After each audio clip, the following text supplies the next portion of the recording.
Left and right. Two of the directions of all time.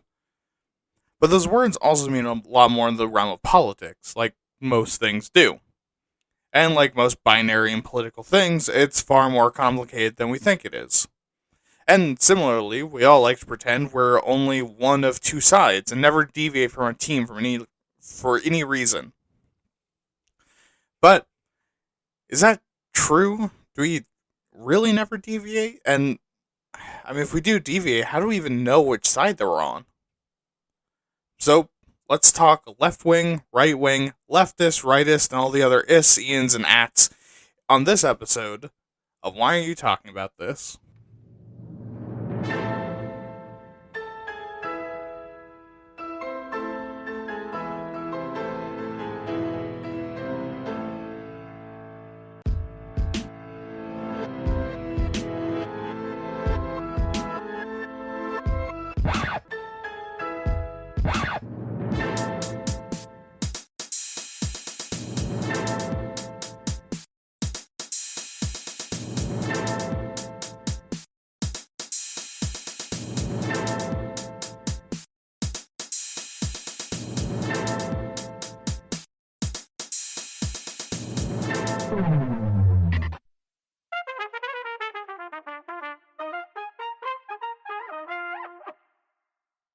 Hello, everyone, and welcome to another episode of WAYTAT. I am your host, William, and I will be your guide through the horrifying world of politics. I mean, as always, but hey, this time we're talking straight about politics rather than a topic around it. But before we get into that, I want to thank you all so much for listening. It means the world to me to have the show blasting through your eardrums and subtly shifting your politics a bit more left. Unless you're already a leftist, then I'm probably shifting you the other direction just out of spite. But before we get to the actual show, first of all, I want to apologize for all of my episodes being out very late. I was going to wait until my voice got better, but I still have a horrendous cough that I'm going to be editing out after all of this. And also, every time I cough, my sinuses act up. So, yeah, that's great. But yeah, I want to apologize for how late everything is. I don't feel great about that, but also as a reminder, I'm going to be taking a break after our review episode next time, which means 3 months off after the next episode comes out. I just really need a break. I need to recharge and recommit. But, while I'm gone, remember to keep liking the show, sharing it, and telling your friends about it to keep the growth going while I'm gone. Also, I might work on some ads and stuff while I'm away, and new episodes, so look out for that. But yeah, with that, on to the show. Alright, so we're going to be talking about the left-right political spectrum today. But before we go any further, yes, I'm aware that there's more than left and right on the political spectrum. There's been literally dozens of different spectrums, but we don't give a shit about those right now. With some of the most common being the political compass with the authoritarian-libertarian axis and a left-right axis, or the Mitchell model being the fourth volition and anarchy rank spectrum. But since all of us in America rest on the bottom edge of authoritarian right, we're going with the good old-fashioned brain at the American two-point binary political spectrum. Just remember that, like with sex and gender, politics is also a spectrum. And going by that classic left-right, we have the left and right wings. The left wing is a set of political parties or a system advocating for greater social economic equality and favors socially liberal ideas.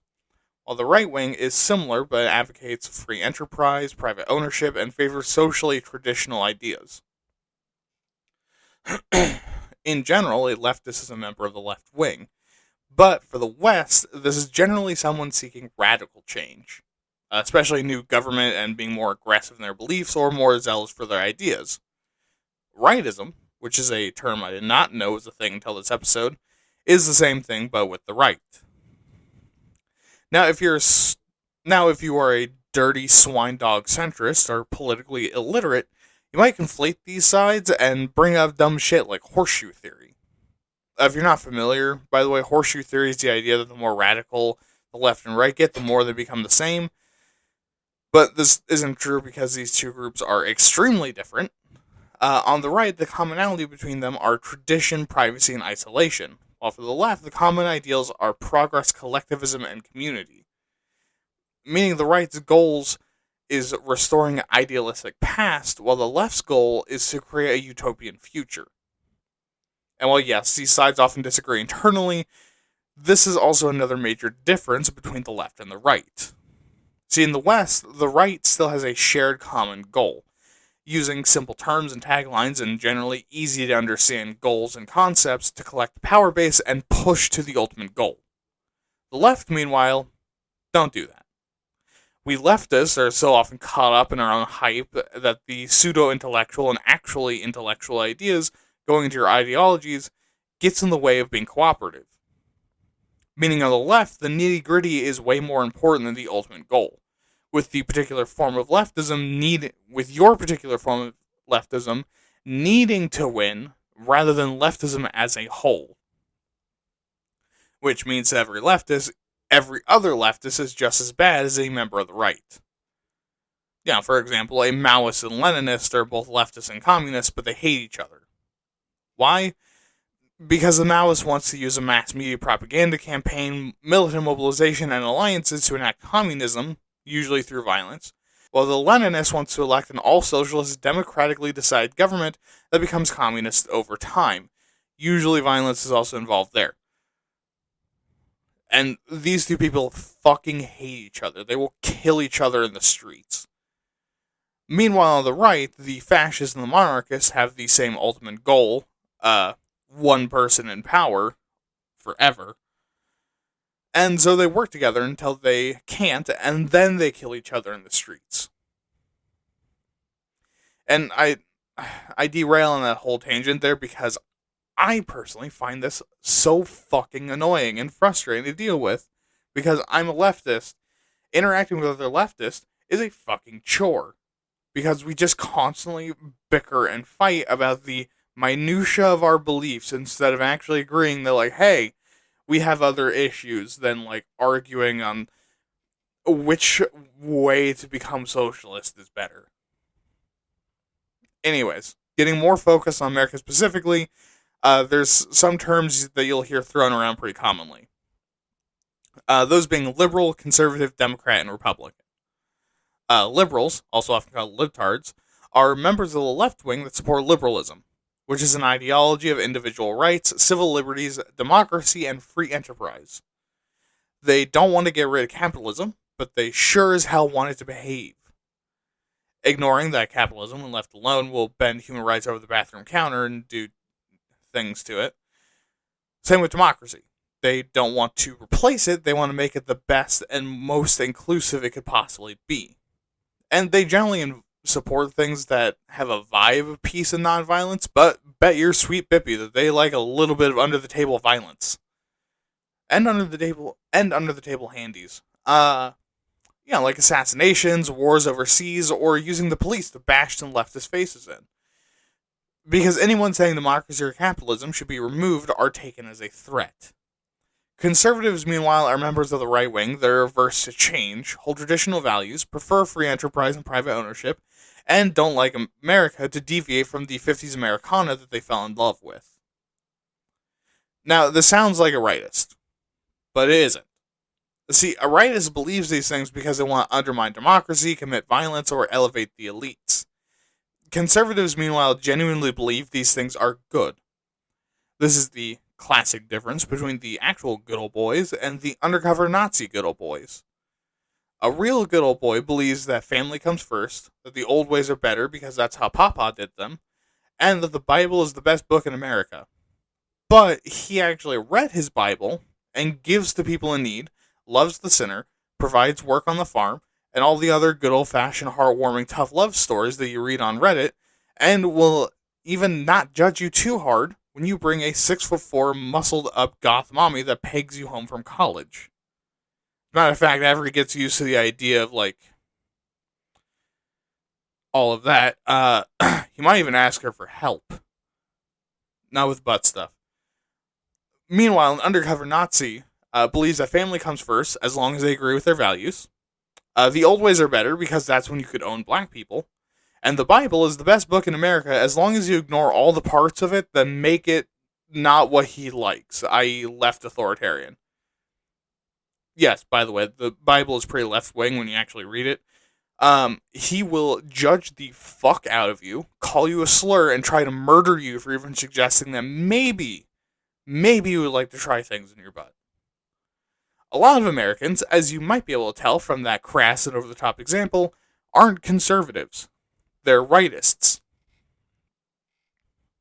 But in America, a lot of this gets flattened into Democrat and Republican. Democrats in the modern day are liberals and progressives. They advocate for civil rights, social welfare programs, larger role and infrastructure for the government. They endorse the funding of initiatives through taxes, environmental protections, gun control, workers' rights, and looser immigration law. Which to me, in general, is pretty agreeable to me, but since I'm a filthy no-good leftist, I have a few issues with them that we're not going to get into right now. But the Republicans are the right-wing and conservatives in the U.S. They advocate for reduced taxes as a way for greater economic freedom and stimulation of the economy, smaller government with fewer regulations and social programs, conservative social policies, strong national defense and military, states' rights, and aggressively pursuing U.S. foreign interests while maintaining a closed border and hegemonic control over the culture. Which when laid out to me sounds like a fucking villain. But again, that's just me. But now that we've covered that, it's important to note that despite all these differences, no one person is all in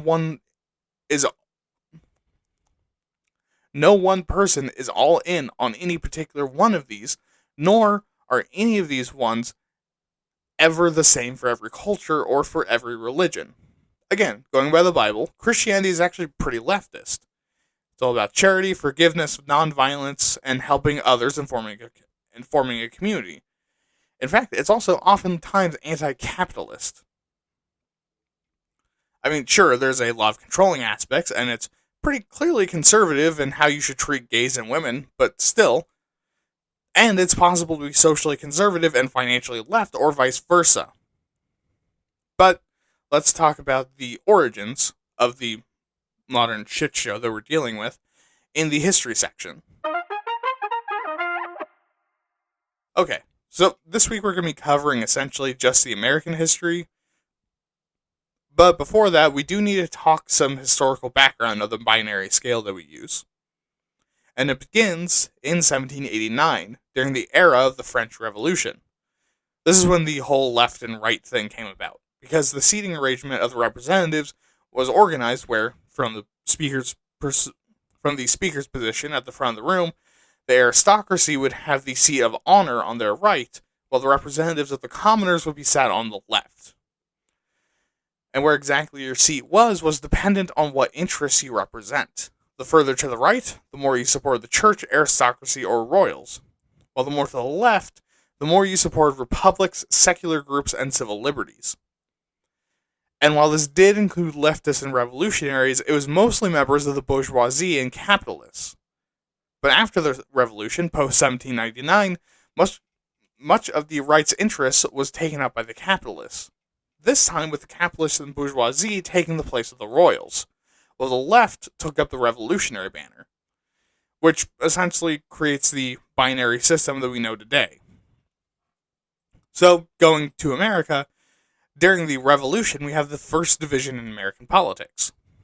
This being the debate between the Patriots and the Loyalists. The Patriots were pro-revolution, pro-republic, liberal meritocratic rebels, while the Loyalists were loyal to the British and wished to remain a colony to them. And by 1789, with the Patriots having won, I mean, what's fucking new, ballfoot fans? A lot of their values are placed in the Constitution of the United States, like concepts of civic virtue. Basically, there's things you have to do to be considered a citizen. Benevolence of the state, separation of powers, and federalism. which creates peace in America for about a year. In the 1790s, as the government begins to evolve more and develop a bit more of personality, we see more divisions. And while we're not going to go too deep into the history, this new debate is defined by two new political parties. On one side are Alexander Hamilton's Federalists, created in 1789, and Thomas Jefferson's Democratic Republicans on the other side, founded in 1792. The Federalists were a bit more conservative, seeing civic virtue and classic republics as core to America's identity. They favored the American School of Economics and emphasized a strong federal government. The American School of Economics, by the way, is an argument of economy that heavily uses tariffs, investments, and fees on infrastructure and transportation, and a national bank in growth mode rather than inflation mode. Not that kind of inflation, you fucking weirdo. But the Democratic Republicans were a bit more liberal and saw agrarianism and state power as the better way for America to go. And sure, to us now, this seems like not that big of a deal. I mean, come on, where's the debates on abortions, putting chemicals in the water, and if gay people should be allowed to exist? But, I mean, at the time, the contention was so hot it almost became national violence more than a few times. However, by the early 1800s, the Federalists begin to lose power. In 1800, they were defeated during the presidential election, and they'd never really recovered. And while they opposed getting into the War of 1812, they never really got back on their feet and were disbanded by 1828 after being essentially inactive for nearly 5 years as their organizations and headquarters shuttered doors, lost membership, or just stopped showing up. Also, by 1805, most of the northern states had abolished slavery. You know where that is going. Also, after the War of 1812 to about 1824, America actually had a bit of internal peace for a little bit, called the Era of Good Feelings. During this time, we strove for a unified identity and purpose, going so far as James Monroe downplaying any partisan affiliations in an effort to eliminate political parties entirely. Unfortunately, this doesn't really last, as in 1824, after a very long rivalry between John Quincy Adams and Andrew Mercury Brain Jackson, the Democratic-Republican Party splits in half. Jackson creating the Democratic Party, believing that the people should rule instead of the elites, and that the government should have little influence on the economy, but that the president should have more power, and also cronyism is pretty fucking cool. Meanwhile, the National Republicans opposed unrestrained individualism and advocated for the government to be involved in economic affairs. Pretty quickly, though, they aligned themselves with anti-Masonic political parties. Yeah, yikes. Also, fucking weird that we're using, like, the stonemasons to build everything, and the National Republicans are like, hey, how about you go fuck yourselves? Wild. But during all this mess, in 1832, South Carolina threatens to leave the Union because of the tariff of 1828, which would have forced southern states to pay tariffs out the fucking nose because it massively increased the import tax. Imports being something the South relied on. Luckily, a compromise was reached in 1833, which altered the law since no one at the time really wanted to go to war over a fucking tariff. Also in 1833, the National Republicans did the fusion dance with the anti-Masons and formed the Whigs. This party advocated for internal improvements to the U.S., protectionism, which is protecting local industry through using tariffs. You basically charge tariffs to make foreign goods more expensive. The National Bank, and the American system, which is using high tariffs, high public land pricing, using the bank to stabilize the currency, and making the nation easier to traverse. And finally, in the 1830s, slavery finally becomes the primary national issue. In the 1840s, abolitionism begins to have its own time in the sun, despite being around since basically the beginning of the nation. In the 1850s, the Whig Party collapses, with the Republican Party rising from the ashes and reflecting the ideals of the North. Things like social mobility, egalitarianism, and limiting the influence of slavery. And as slavery becomes more and more of an issue, secessionism comes back.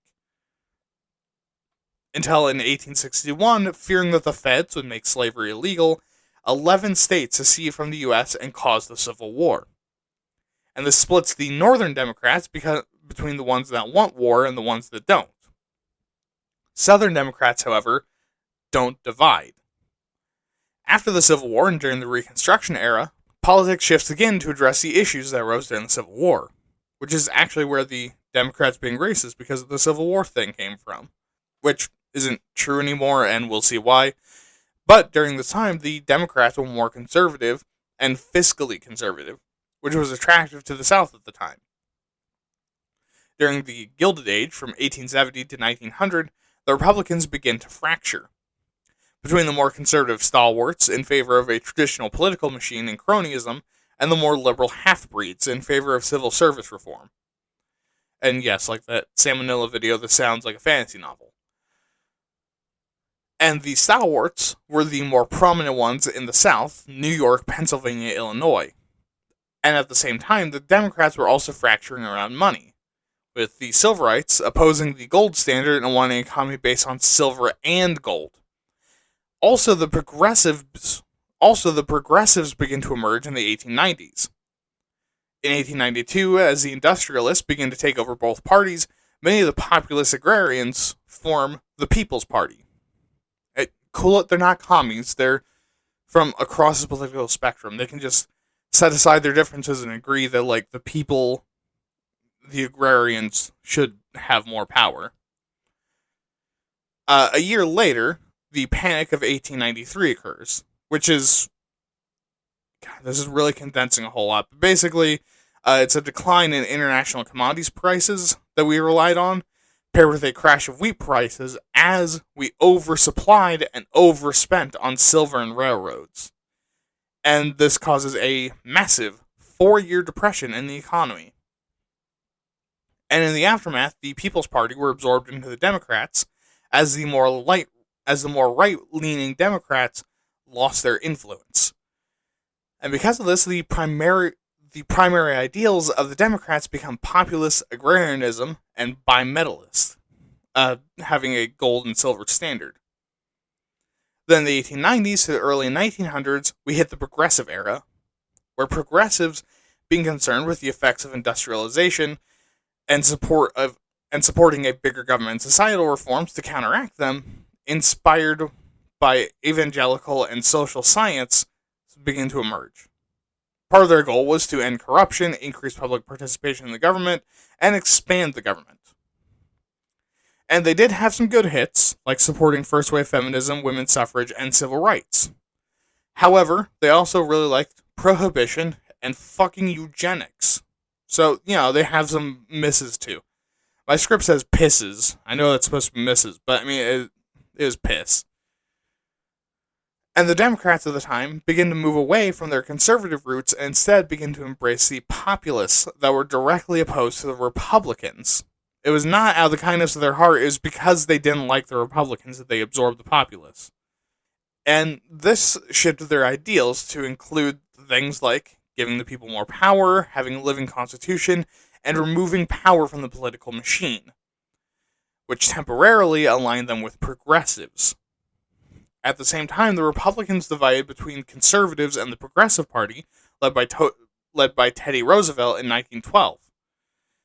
Around the same time came the socialists and anarchists. Following the Progressive era and into the Great Depression to the end of World War II, small government conservatives became less and less popular, leading the Democrats to expand on Reformation ideals, progressivism, the New Deal, and social welfare programs. While conservatives from across the spectrum formed a coalition, and the Republican progressives shriveled up and died like a politician's penis. And by World War II, both parties had the bones of their current outlooks. Then in the Cold War, our newfangled concept of Americanism develops, which is a conservative ideology that is both nationalistic and supports liberal democracy and capitalism. Uh-oh. And over time, conservatives began to associate anything not as conservative as them as communists and align themselves with anti-liberal ideas, and they joined up with the neoconservatives. They got ousted from the Democrats. In the 60s, libertarianism gets its start, which is basically an ideology of personal freedom and autonomy, with equality before the law and civil rights protection being the sole responsibility of the government. It's also a common joke that you should check their hard drives because a lot of the people that are involved with libertarians are perverts. There's a reason why they don't want the government having any laws around sexual things, let's say. The civil rights movement also becomes a massive concern during this era, with the left heavily focused on racial justice and civil rights. And the 1964 Civil Rights Act alienated conservative Democrats, which, on a personal note, good. Also, notably, the black community began to develop its own unique voice now that they were given the chance to. They supported left-wing ideas of racial integration and political demonstration, socialist ideologies, and private action propelling integration, but also conservative ideas like separation, black nationalism, anti-abortion, personal responsibility driving inequality, and also a massive distrust of the police and self-arming that we see a lot of conservatives do. So, yeah, no one knew how to feel about that in the general realms of politics, and white Americans are still really bad at dealing with, like, black voices in politics, because a lot of them are still dealing with the legacy of that.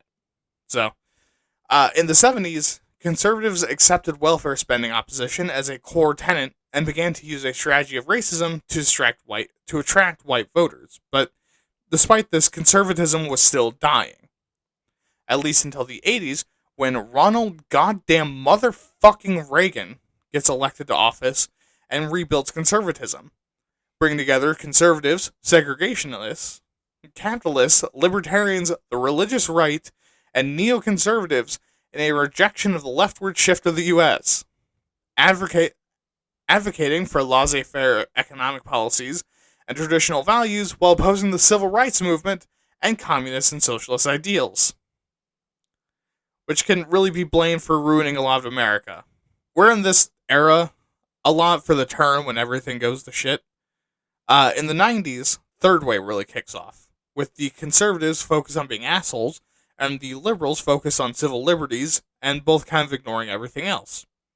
So this favored conservative economics but with leftist social policies, which I understand the reflex, but I don't know if that really works. After 9/11, neoconservatives became the dominant force amongst conservatives. They supported the Bush doctrine of foreign military involvement, and new nationalistic fervor was imbued in a lot of Americans, and the definition of patriotism started to shift more nationalist. At the time, some new and returning issues started to rear their heads as well, like the LGBTQ, women's rights, illegal immigration, and abortion. And into the 2010s, polarization began to rapidly develop, leading directly to where we are now. So let's leave the history and talk about the current and the issues that we're all facing. Alright, so we're once again going to be discussing the current events and solutions at the same time. Because honestly, you know what it's like out there. Fucked. So instead of explaining why that is with a bunch of false leads, let's just get right down to it. Why is everything so fucked up? What is the problem? Political polarization. And because a lot of people don't know exactly what that means, usually because they don't care to know, there's not a whole lot of interest in thinking about it or how to stop it. Polarization happens when views move further and further away from reasonable and generally pretty agreeable differences of opinion about things people pretend to actually care about, and into more extreme and emotionally charged views. Like, for example, in a society with low polarization, one political party might argue for a 15% tariff on all goods to provide money for the day-to-day functions of the Senate, while another argues that instead, the government should expand the public workforce by 10%, increasing their tax income by enough to pay instead by increasing the amount of people making a taxable enough income to be able to support the government. See, no one really cares. You fell asleep or turned this off halfway through. But in a polarized society, the right begins to deviate towards, hey, we should probably start burning people at the stake for being gay or autistic or expressing any kind of opinion that we don't agree with. And the left begins to deviate towards, I mean, fuck it, what's a few war crimes in the grand scheme of things when my perfect Mao Trotsky anarchist eco-communist fusion society will solve all of human suffering? Which, that tends to not go over well. But to get more specific, polarization robs you of any actual choice. It takes every thought, opinion, or idea you have about the world and how life works and puts it into one of a few broad camps. Or two camps if you're an American. And as things become more and more polarized, anything so much as seeming like it's reaching out a hand to any other camp but your own is treated as treason, and it becomes more and more difficult emotionally until everything that the other side believes becomes equally bad. Using myself as an example, it's part of my religious beliefs that all faiths are working towards the common cause of fighting back against humanity losing its soul. So I think that people who follow religions bent towards peace, kindness, and charity are awesome. I mean, so are people whose religion is built around, fighting demons. We honestly really need those people. But on the left, modern religion is seen as a bit of a taboo. And if you go far enough, even things like neo-paganism or Wicca is seen as right-wing garbage or superstitious garbage or anti-intellectualism. On a wider societal level, polarization can cause administrative and logistical gridlock, as all the necessary work that needs to be done is suddenly highly political. I mean, just off the top of my head, for example, I'm sure there's actually a short story written about this, but I don't know, if it gets to the point of polarization where there's arguments about whether or not you should be pulling the levers in the rail station to make sure that all the trains get to the right place. That's way too polarized of a society. And that is an essential function, but it's not the function itself that people are arguing about. It's well, if you pull the lever and you send all those resources and people to this place, you're saying this about this other group of people that now don't deserve it, and blah, blah, blah, blah. Yeah, that was off the top of my head. Don't worry about it too much.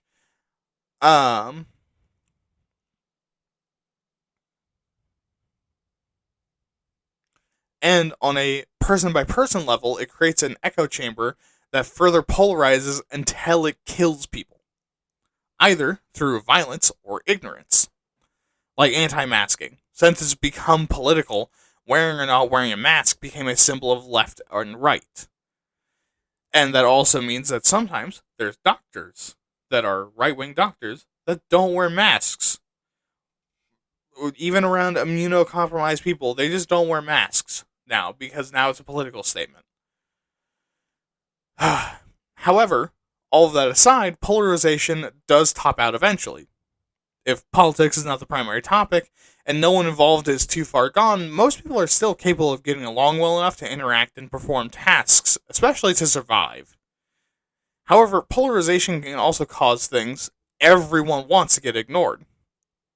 Like how 78% of Americans want to integrate more immigrants of high skill levels, 6% want weatherized homes, or 85% want background checks for guns. Hell, on our abortion, gender, climate change, medical, mental illness, suburbs, and most of our episodes, people are far more left than we think, and also generally agree that something needs to be fucking done. But when you present one of two tribes first, is when the polarization occurs. So guess what I'm trying to do with this episode? Yep, that's right. Rattle your cage a bit and get you to think about this and what you really believe. Okay, breaking off the script for a second. I really want you specifically, you listening right now to this segment, what I want you to do is after this episode is done, because, I want the engagement. After this episode is done, sit down, stare at a wall, Don't check your phone for like 10 minutes and just think about what you actually legitimately believe. Trust me, this is an exercise I've done sometimes when I feel like I'm getting way out of control and too angry about shit. Just sit down and think about what you actually believe. And you will probably realize that not only are you like surprising yourself, but you're actually more willing to listen to people that are like reasonable, but a little bit different from you, like on the other side of the political compass. Okay? Okay. So, how do we stop all of the polarization? How can we go back to pretending about tax policy instead of fighting constantly for identity and security and also not having to die today? Well, you start with yourself. Focus first on the issues and your opinions on them rather than what your party line is about it. Look at the policies and people that you'd support. Look to places where there are issues. Look to places where issues are the main drivers, especially small level local politics, and try not to get caught up too much nationally. Second, break free from your media bubble. Look at more news outlets and opinions and investigate the political leanings of sources. Third, listen to people. Like, actually hear what they say and try to understand the deeper implications. There's, 9 steps to do this. First, repeat people's last words back to them to jog your memory and let you come up with a response. Don't put it in your own words. Repeat exactly what they say. Offer nonverbals that you're listening, because that kind of forces your brain into a listening mode. Pay attention to their nonverbals. Note them and make sure to track them. Ask more questions. Minimize distractions. Acknowledge your shortcomings. Don't rehearse your responses while the other person is talking. Make sure you're actually just hearing what they're saying. And then when you repeat it back to them, that's when you're thinking of your response. And monitor your emotions. Make sure you stay calm. And then finally, focus on the shared goal. I mean, you can infight later, but for now, focus on doing the things to improve and stabilize your community and situation. Like, for example, let's take a topic that we talked about before with like, let's let's say guns.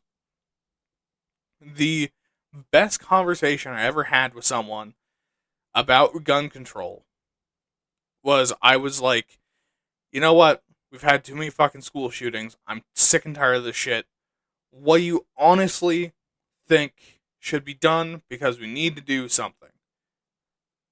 And the thing that the other person in this argument expressed was not, I don't care about people dying. The thing that they expressed was that they're not sure if they are comfortable with the idea of losing some of those rights to bear arms.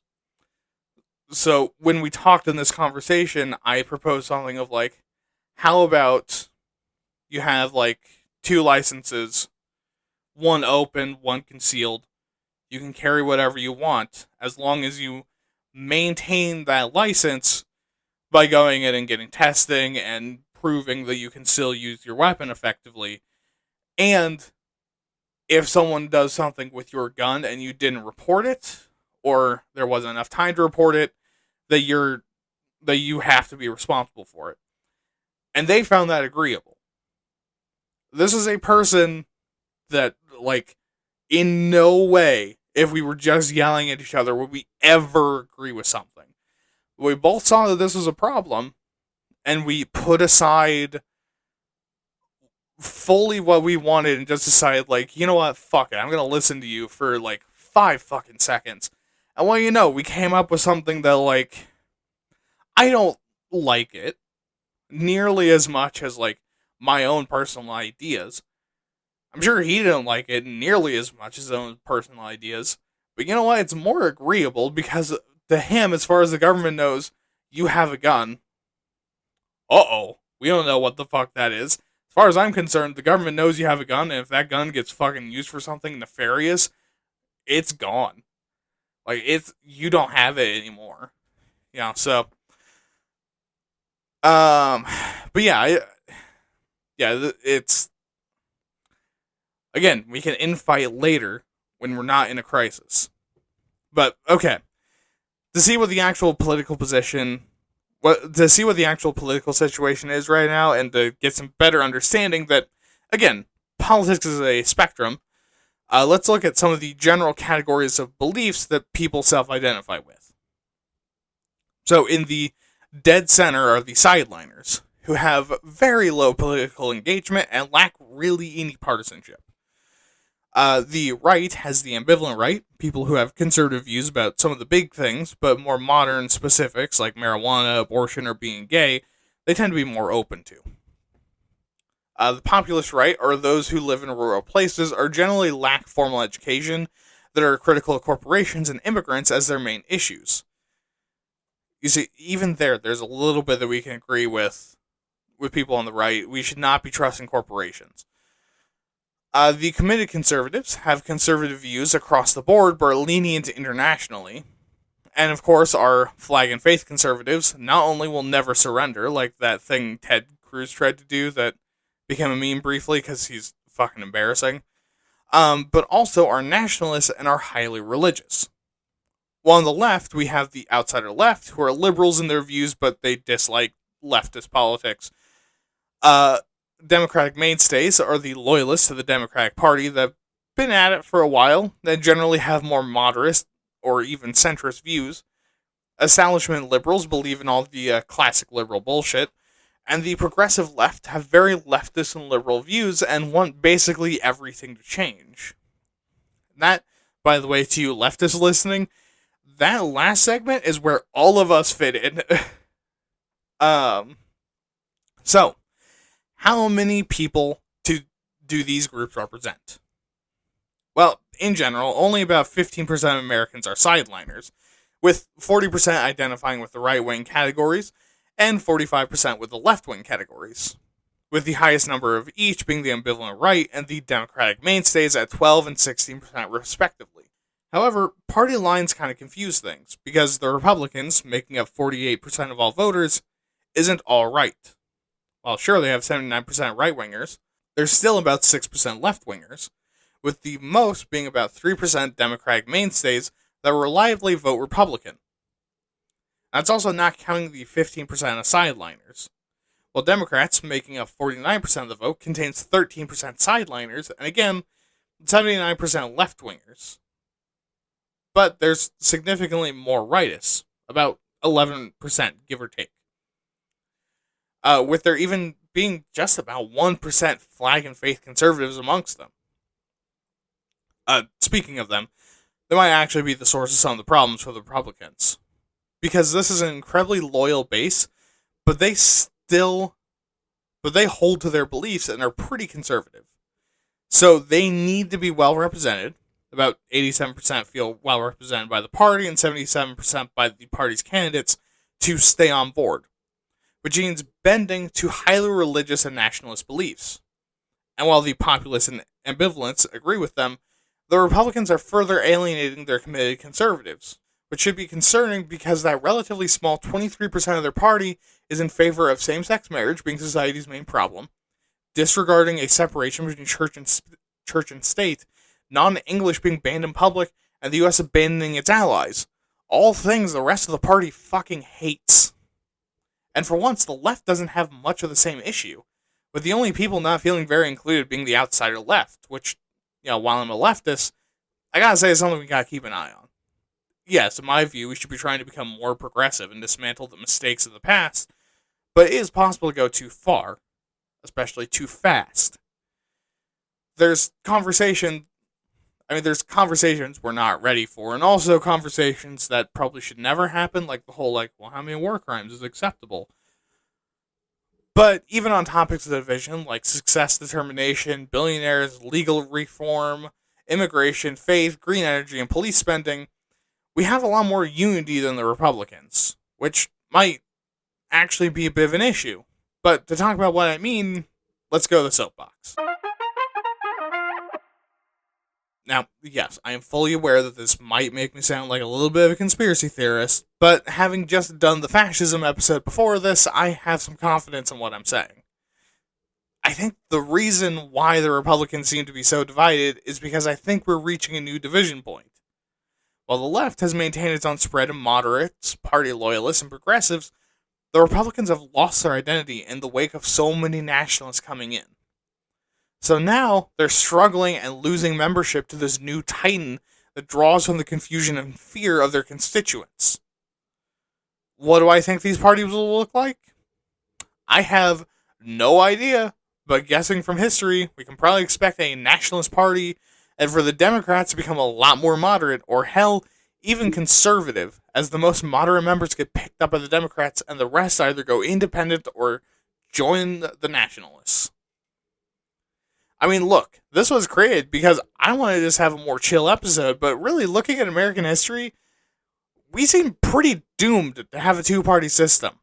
One of the parties seems to always eat the others, and in these webs of alliances, we end up right back where we were. Right back to patriots and loyalists. Whatever that means in every era. And maybe it's just kind of the fate of America, but what I do know is that we really gotta fix our shit. Because horseshoe theory is bullshit. But you know what isn't? The war that happens between fascists and communists every time a culture gets so polarized it breaks into violence. And I don't know about you, but I'd rather not have to pick up arms just because I'm a queer artistic leftist that thinks communism isn't a good idea to force down people's throats and that also has a religion. But you know, that's just me. Well, damn, I really hope that this wouldn't be a downer, but I might have gotten that a bit wrong.